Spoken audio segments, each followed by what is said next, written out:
জেলখানায় আমাদের প্রায় 11,000 প্রবাসীরা বিভিন্ন দেশের জেলে আছেন। সবচেয়ে বেশি আছেন আপনার সৌদি আরবে, অর্ধেকের মতো, প্রায় 6,000-এর মতো। আর আছেন আপনার কাতার এবং এই কিসের কি বলে মালয়েশিয়া, এগুলোতে।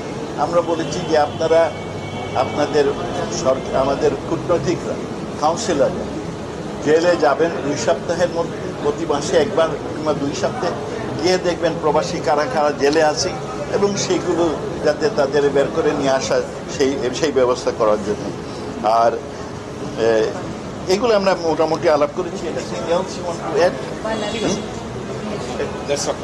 এইগুলো আমরা এখানে আলাপ করেছি যে আগামীতে আমাদের নেক্সট মিটিং এর আগে, আর আমরা কয়েকটা নির্দেশনা দিয়েছি পররাষ্ট্র মন্ত্রী সাহেব সাথে হাতে নির্দেশনা দিয়েছেন যে এইগুলোর ব্যাপারে অ্যাকশন নেওয়া। আমরা বলেছি যে বিদেশে বিভিন্ন ধরনের প্রচারণা হয়, এগুলো কিছুটা হয়েছে। আমার সহকর্মী বলেছেন যে বিদেশি ইয়াং জেনারেশন যারা, তাদের আমরা আমাদের উন্নয়নের মহাসড়কে সম্পৃক্ত করি না, সেই ব্যাপারে আমরা আমাদের মিশনগুলোকে জানাবো যে তোমরা এই ব্যাপারে একটু সজাগ হও, সতর্ক হও, যাতে আমরা এইগুলো আমরা আমাদের কমিটির কাজ হচ্ছে পররাষ্ট্র মন্ত্রণালয়ের দেখা, তারা যাতে ভালো কাজ করেন তাদের সহায়তা করা। আমরা এইটাও বলেছিলাম লাস্টে যে আমরা ইন্সপেক্টর জেনারেল অফ মিশনস তৈরি করেছি।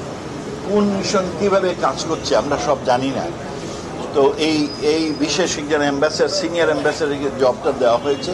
উনি এবং পররাষ্ট্রমন্ত্রী আজকে বললেন যে আরেকজন সিনিয়র অ্যাম্বাসেডরকে ঢাকায় নিয়ে আসতেছেন, এবং উনি বিভিন্ন মিশনে কাজকর্ম কীভাবে হচ্ছে, মানুষের হয়রানি কীভাবে দূর করার চেষ্টা করছে, সেইগুলোর উপরে তারা দেখভাল করবেন।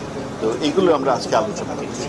পররাষ্ট্র মন্ত্রণালয় সম্পর্কিত সংসদীয় স্থায়ী কমিটির দ্বিতীয় সভা এই কক্সবাজারে করলাম, এবং এটা ইতিহাস, কারণ এর আগে সংসদীয় কমিটির সবগুলো মিটিং পার্লামেন্টের ভিতরে হয়।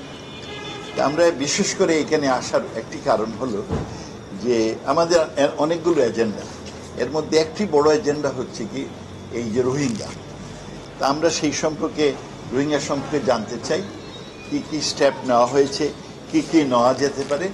আমরা বিভিন্ন সংস্থার সাথে, এখানে বিদেশি সংস্থা যারা এনজিও, আইএনজিও, এদের সাথে আমরা তো সরকারের কাছ থেকে সবসময় তথ্য পাই, এই সবার থেকে আমরা তথ্য নেওয়ার জন্য এইখানে আয়োজনটা করি, এবং আমরা যথেষ্ট নতুন নতুন তথ্য পেয়েছি। তো এইটা ছিল আমাদের মেইন, এই জন্যে আমরা এই কক্সবাজারে আয়োজনটা করা।